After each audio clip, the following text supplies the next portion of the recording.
Well, welcome everybody to the Bowling University studio from the International Bowling Campus here in Arlington, Texas. This is another edition of the Profit Break. Now, if you're joining us for the first time, we're glad you're here. Give us 15 minutes and you're going to be well on your way to improving yourself and your profitability. Now, when you think of the world-class brands that are known for delivering just remarkable guest experience, Chick-fil-A is a name that always is at the top of the list. Known for their trademark service standards, including the reply you get from a team member when you say those words, "Thank you." You know what it is. You're thinking it right now. My pleasure. Makes Chick-fil-A the employer of choice in many of the communities they serve.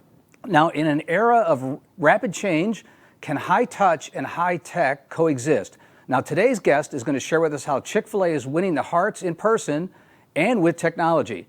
Now, joining us today is Arthur Greeno, who has been a Chick-fil-A operator for over 30 years and now a multi-unit store owner. He's a speaker, author of Dysfunctional Inspiration, and a Guinness World Record holder, all in addition to being involved in the daily operations of his Chick-fil-A stores. Arthur, pleasure to meet you. Thank you for joining us today. Thank you, Bart. I appreciate you being here. Yeah. Well, look, we are excited about you having us join us in January, but full disclosure, confession to you and all our viewers today, I've always had a secret passion of having my own Guinness World Record. Let's start with your world record, and what are they, and how did you even get involved in that? Well, I have six kids, and it really started because they kept coming saying, "Dad, we should do this, or we should have, you should have the most tattoos, or get a whole bunch of, like sleep on a bed of nails." And I was like, "Guys, that's just not me." But I do deal with food, so we came up with some ideas, and just like anything, there was a lot of trial and error in the process. We had to, we first tried it with a milkshake, and then we did make it in Ripley's Believe It or Not book, but we didn't make it in Guinness book for that one. And then we really investigated and said, "Hey, Chick-fil-A has great lemonade. Let's go ahead and make the world's largest lemonade." So that was my very first one that I did. And then I turned around a few years later and we did one for the world's largest sweet tea. That is amazing. So I can't believe we're speaking to the record holder of the world's largest lemonade and the world's largest sweet tea. It has nothing to do with what we're going to talk about, but I just find it fascinating. It's just amazing. So thanks for sharing that so we can get started. Now, before we jump into what you're going to be sharing with us in January, and we're excited to have you with us in New Orleans, let's learn, besides the world records, tell us a little bit more about yourself, and most importantly, how did you begin your career with Chick-fil-A? Sure. Well, like you said before, I've been an operator for over 30 years. Chick-fil-A, I started with Chick-fil-A back in 1988 as a team member. I was there at the grand opening for Woodland Hills Mall, and believe it or not, that's actually one of the stores that I currently own. And so I've been with Chick-fil-A for quite a while, watched a lot of things, watched a lot of growth. And it's people ask me, how can you do a job that long? And the truth is, when you love something, it's not a job. It's just something you do. And so that's kind of how I got involved. Yeah. Well, the Chick-fil-A brand is iconic. And so please don't take offense to my next question. To all of my cult following Chick-fil-A folks watching today, don't take offense. But my point is that while the product is great, it's just chicken. And there are literally dozens of brands that sell chicken all around our country. What separates the Chick-fil-A brand, and how did it become synonymous with such just remarkable service? Yeah, you are right. It started with a chicken sandwich, but it's really not about the chicken sandwich. It's really about serving. And when we have the mindset to serve our guests, when we have the mindset to serve our team, when we have the mindset to serve the community, it's amazing what can happen. And so, yeah, we have a great product. And a lot of people ask me, what's in that Chick-fil-A sauce? And I have to tell them, I really don't know. I think there's crack involved. People want more of it. They want to come back for lots more. But really, it's a chicken sandwich, and it's a great chicken sandwich. And Chick-fil-A has remarkable standards. I mean, and I'm going to talk about that in January. But Chick-fil-A does expect perfection, but they'll settle for excellence. And so, that the standards are high, and because of that, when we look at the standards of Chick-fil-A, it's not just about the chicken sandwich. It's about the customer service. It's about just everything that we do at a high level, what we call a remarkable level. I love the point that you added there that, while you and the brand doesn't expect, perfection, you do expect excellence. I mean, what are some things you're doing in the store to try to reinforce that as it relates to those standards with today's workforce? Well, I mean, one thing about Chick-fil-A is, if you're going to have a great product, you're going to have a great company, then what you have to realize is there's going to have to be accountability in there. And so one of the things that I like to share with people is they ask about well, how do for example, how do you get people to say my pleasure? Well, it's simple. If they don't say my pleasure, then we promote them to customer status. And so I'll let that kind of sink in a little bit. But really what that means is, you know what?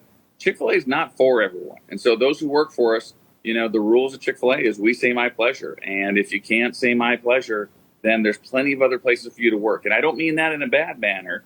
That's just not everybody's wired for that. But Chick-fil-A expects us to be living up to that standard. Chick-fil-A has a multiple levels of accountability, anything from stuff in the store level all the way to, different people coming in from the corporate level coming in to just verify, they trust us, but they want to verify, right? So they want to trust and verify that we're doing things right. Yeah, and the world changed for all of us in 2020 with the pandemic, and you obviously were operating the stores in the pre-pandemic, and now in this kind of post-pandemic seems how we today set the calendar. And here in our Bowling University, our curriculum, we use and we refer to your brand, Chick-fil-A, as the employer of choice in many of the communities that they serve, which is just the gold standard for us. That's what we try to teach to and replicate. How has that changed since the pandemic, and how is your current labor status, and what are some things you're doing to deal with that? Sure. Well, one thing we have to really look at when it comes to this is that every organization, every restaurant, every business, you are going to have a lot of patterns that you can follow. Like for me, I'm here in Tulsa, Oklahoma. We know that school is going to start, well, actually for us this week. And so we know that when we get into the beginning of August, that if we don't have our team fully staffed, then we're going to have a lot of problems as we go in as school starts. And so for us, we'll always make sure that come the end of July, we're 125% staffed on what we need, because we know we're going to lose some people. And the new guys, the new managers that come in, they're all panicked. Oh my gosh, there's an exodus. Everyone's leaving. And we're kind of like, you know what? Relax. This is normal. This happens at this same time every year. So that's some of it. But the other part is we invest in our team tremendously on culture. And so me and my team, we spend over 40 hours a week looking at how do we serve our team? How do we make sure that we're meeting their needs? How do we make sure that they stick around? Because it's easy to quit a job. It's hard to quit a family. And so if we're looking at it from that stance and we can make sure we're meeting their needs, then hopefully they're going to stick with us a little bit longer than maybe they would somewhere else. Yeah, and I hope everybody caught what you just said, Arthur, because I think it's priceless, is that it's easy to quit a job. It's hard to quit a family, right? So the fact that you get a culture that you think of that role as one of family is really, I mean, that encapsulates in why your brand is the employer in choice of many of the communities that you serve there. So, bit of a sidebar here. I mean, you're known as a brand that takes the day off and observes the Sabbath, and of course is open 6 days a week. But as a person that now is responsible for the business as a capitalist, has that ever? I mean, I know the standard is rock solid and there's no wavering. But have you ever just thought in the middle of the night when you get home, well, maybe just once if we open that extra day of revenue, what would that be worth? Have you ever run the numbers just analytically? No, I haven't run those numbers because here's the thing is that we need that day of rest. And we are so busy at the restaurants, especially as Chick-fil-A continues to grow and to morph, that Sundays are the day that even for myself, it's one of those that I get to go and rejuvenate with my family or a church or whatever that may be for you. But it's a time for us to reset. And I think it drives my team a little bit nuts because when I come in on Monday morning, I generally have a lot more ideas of, we should do this and we can do this. And they're like, oh my gosh, Arthur, go home. But it is that day of rest, it really does kind of reset us for what's next. And that's one of the things that keeps Chick-fil-A going and keeps us with the right frame of mind. Yeah, well said there. So Arthur, let's sneak in one more question while we have you today. We know you're busy at the stores there. So I want to take a little bit of a dive into what you're going to cover with us when you join us in January.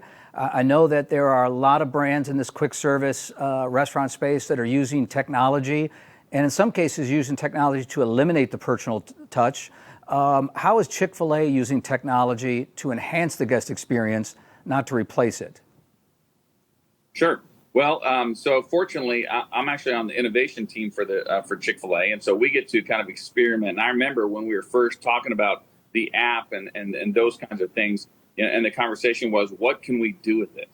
How can we utilize it to help us serve our guests in a more meaningful way?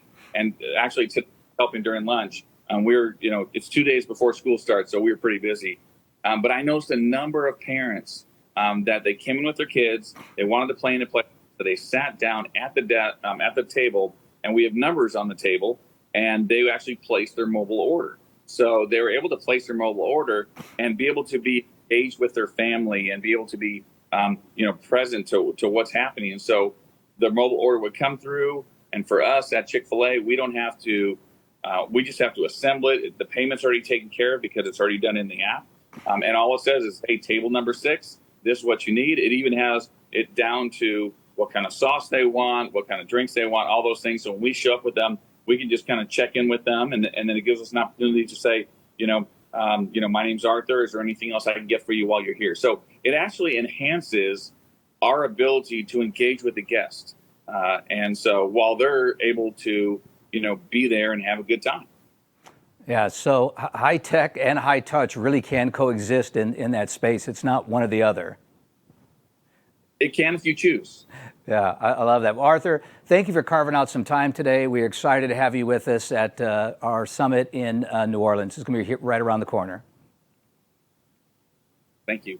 Awesome. Well, hey, folks, now Arthur will be joining us at our bowling summit in New Orleans, and his session, How Chick-fil-A is Winning the Hearts in Person and with Technology, is one that you're not going to want to miss.